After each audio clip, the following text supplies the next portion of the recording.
হচ্ছে এত বড় হসপিটাল যখন একটা সামান্য অপারেশন করতে পারলো না, সেই এই পূজা তোমাকে এতবার বারণ করি তুমি রান্না যে হাই রিচ খেয়েছে তার জন্য মানে স্ট্রোকটা হয়েছে তা নয়। সূর্য আবার আজকে ডিউটি যাবে বলছিল, লাক খারাপ বা আমাদের কপালটাই এরকম। উঠে বাথরুমে যাবো সেই জোরটুকু আমার ভালো লাগছে না। মানে ফার্স্ট অফ অল আমাদের কাছে সব রিপোর্ট আছে। স্ট্যান্ড ওরা ফেলে রাখলো না, ইনস্ট্যান্ট আগে পেশেন্টকে দেখলো, পেশেন্টের যেমন বুকে যন্ত্রণা করছে তেমন পেটে যন্ত্রণা করছে, আর একদম ভালো লাগছে না। কালকে প্রেশার কুকারে সিটি মেরেছিল সূর্য আলু সেদ্ধ ভাত, ওটা কোনোরকম 2-1 চামচ গিলেছি, গিলতে ভীষণ কষ্ট হচ্ছে, খেতে ইচ্ছে করছে না। মুখটা পুরো মানে তিতকুটে টাইপের হয়ে গেছে, সেই জ্বর হলে যেরকম মনে হয় না সেরকম হয়ে গেছে। মানিকে রেডি করে দিলাম, রেডি করে দেওয়ার পর হচ্ছে গিয়ে এইমাত্র দিয়ে আসলো। সূর্য আবার আজকে ডিউটি যাবে বলছিল, আমি ছিল দেখো তুমি কি করবে, আমার বিভৎস পেটে যন্ত্রণা করছে, আমার একদম ভাল লাগছে না। আর একটা ব্যাটা ছেলেকে কত বলবো বলো তো, এই কাজ করো ওই কাজ করো, এটা করে দাও ওটা করে দাও, কত বলবো। আমি যে উঠে বাথরুমে যাব সেই জোরটুকু আমার ভালো লাগছে না, মানে শরীরটা আমার পারমিট করছে না যাকে বলে। আমার কথা বলতেও বিরক্ত লেগে যাচ্ছে। এই পূজা তোমাকে এতবার বারণ করি তুমি তাও সেই ম্যাগি ট্যাগি রান্না করো। হ্যাঁ, আমি কি এসে করে দিতে পারতাম না? যেহেতু কালকে রাতের থেকে খেতে পারছে না, মানে খাবার দাবারের প্রচুর খাওয়াতে অসুবিধা হচ্ছে, মানে অন্য খাবার খেতে পারছে না, ওই জন্য ও কী করলো সকালবেলা ম্যাগি বানিয়ে নিল। কি গো,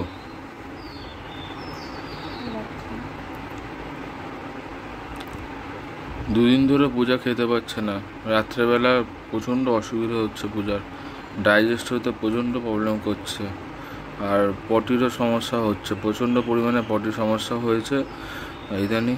আর আজকে সকালবেলা দেখছি আমি স্কুলে দিতে গেছি, এসে দেখছি পূজা ম্যাগি রান্না করছে। আসলে ও খিদেতে থাকতে পারছে না, তাই তো শোনা?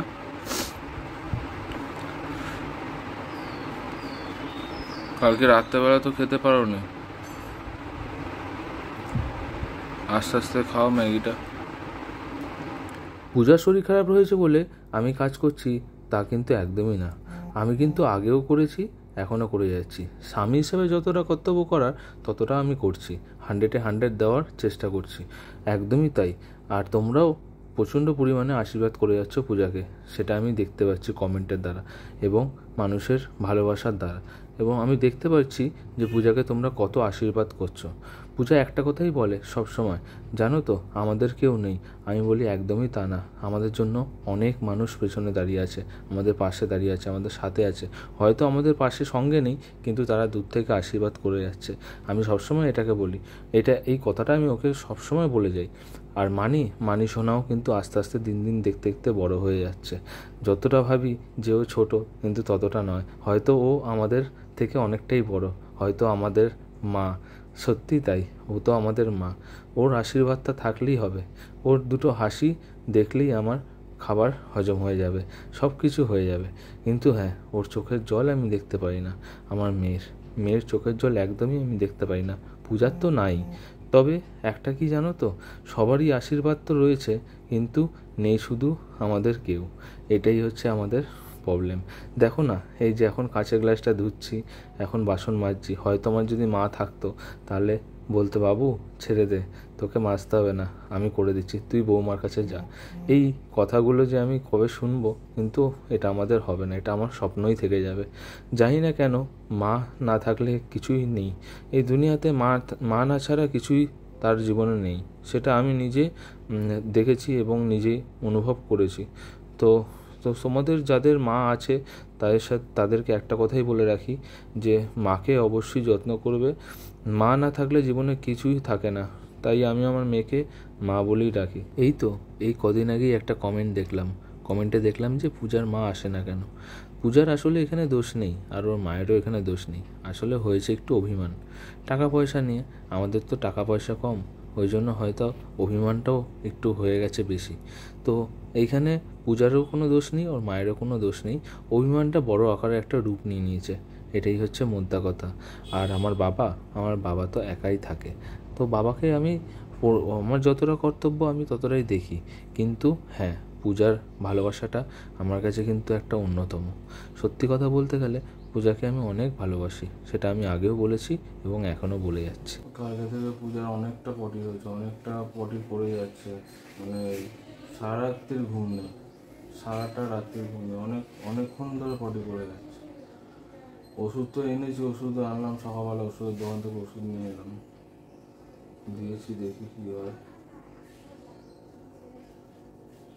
ওঠো, কি গো, ওঠো। পূজা তো নার্ভাস হয়ে যাচ্ছে এইটাই যে এইখানে ও কিছু করাতে চাইছে না, এই কারণেই যে এইখানে আমি যদি কিছু করাই, ধরো হিতে যদি বিপরীত হয়ে যায়, তখন আবার জিনিসটাকে কাটাছেড়া করাটা মানে বাজে রকমভাবে সমস্যার মধ্যে দিয়ে দাঁড়াবে। মানে কিরকম হবে, ধরো এমন হয়েছে যে আমাদের সাথে তো এত মানুষের সাথে পরিচিত হয়েছে, কেউ কেউ বলেছে এখান থেকে করিয়ে নাও, আবার কেউ কেউ বলেছে যে না না এখান থেকে করিও না, তোমরা ওখান থেকে ভেলোর থেকেই করাও, কেন কি তোমাদের যখন এখানে একবার ঠেক খেয়েছো এনআরএস হসপিটালে, তারপরে তোমরা এখান থেকে আর করিও না। কেন কি আমাদের ফার্স্ট অফ অল আমাদের কাছে সব রিপোর্ট আছে। এনআরএস হসপিটালে যখন আমাদের মানে ওর যখন অপারেশন হয়েছিল, তখন ওর অপারেশনটা সাকসেস হয়নি, তো সেটা ওদের হসপিটাল থেকে যে লিখিতটা রয়েছে, সেই লিখিতটা কিন্তু আমার কাছে রয়েছে। তো সেটাই হচ্ছে, এত বড় হসপিটাল যখন একটা সামান্য অপারেশন করতে পারলো না, সেই অপারেশনটা কি করে ভেলোরে করলো, ভেলোরে মানে করলো মানে পুরো ইজি প্রসেস ভাবে করলো, কোনো রকম ভাবে মানে ওদের কোনো রকম সমস্যাই হয়নি। বলছে এতটা এতটা মানে ইজি অপারেশন, এতটা ছোট্ট একটা অপারেশন আপনাদের ওখানে করতে পারলো না। তো এবার ওই জিনিসটা নিয়ে একটা বিতর্ক একটা থেকেই যায় যে এইখান থেকে করাবো না ওইখান থেকে করাবো। তো এবার ব্যাপারটা হচ্ছে এইখানে অপারেশন করাতে না করানো, অনেকেই বলেছো যে সিএনসি হসপিটাল বা নিউ টাউনের ক্যান্সার যে হসপিটাল আছে সেইখানে গিয়ে করানোর জন্য, কিন্তু ওখানে নিয়ে গেছিলাম আমি ওকে। আমাদের পেশেন্টকে দেখবে কি, ডাক্তার তো আমার মানে বাড়ির লোকের সাথেও কথা বললো না, শুধু রিসেপশন থেকে একজন গেল ডাক্তারের কাছে। এবার জানি না আমাদের লাক খারাপ বা আমাদের কপালটাই এরকম, ডাক্তারের সাথে আমরা পরিচয় করতে পারলাম না। কিন্তু একটুখানি ম্যানেজমেন্টে মানে কেমন হলো যেন আমার লাগলো, কেন কি এটা একদমই করাটা উচিত না। কেন কি আমাদের কাছে টাকা পয়সা নেই ঠিকই, কিন্তু তা বলে যে এরকম ভাবে ব্যবহারটা আমরা পাবো হসপিটাল থেকে, সেই জিনিসটা আমরা আশা করিনি। কেন কি এইটা আমরা ভেবেছি হয়তো ডাক্তারের সাথে অ্যাটলিস্ট কথা তো বলতে পারবো, সেটাও বলতে পারিনি। ডাক্তারের কাছে নিয়ে গেল, রিসেপশনে একজন একটা ম্যাডাম নিয়ে গেল, তো উনি ডাক্তারের কাছে গেল ফাইলপত্র নিয়ে।